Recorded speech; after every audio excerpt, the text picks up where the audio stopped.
As believers, there's always a want and a need to go deeper. We want to know new things. We want to grow closer in our walk with God, but also we want our knowledge to grow. And sometimes that need and knowledge to want to know new, shinier stuff, like, man, we want to get in Revelation, or we want to talk about God's sovereignty, predestination, and we want to get in all these cool things so we can sound smart. But a lot of times, the thing that we're really still struggling with as believers is the very first thing we learned as a believer.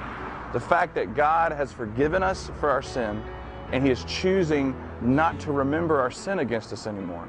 Man, that's hard to put in your head. I mean, think of how many people you have in your life that love you that way. I mean, most folks, they'll love you to a point, and they'll forgive you to a point. But there's a line in there somewhere where people will just say, look, enough is enough. And what happens is, when we're not sure of what we believe in an area, or we're not sure what God says in His Word about something, what we'll do is we will inject logic into those holes and make it make sense for us. Does that make sense? So what we'll do is we'll say, well, I'm not really sure what God's love is, so this is what my dad's love's like, this is what God's love's like, you know? And this is what forgiveness is like at school, so this must be what forgiveness is like here. And that works maybe in some arenas, but not when you're talking about the love and the forgiveness and the restoration that comes from knowing Jesus. From one scarred hand to the other.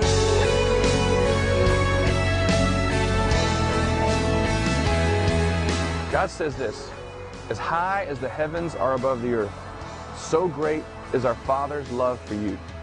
And as far as the east is from the west, so far has He cast your sin from you.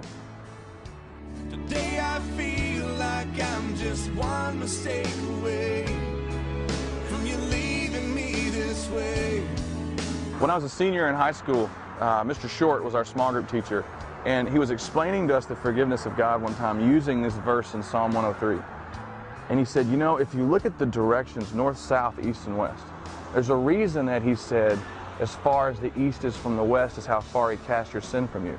He said, if you go north, you can only go north so far until you're finally coming south.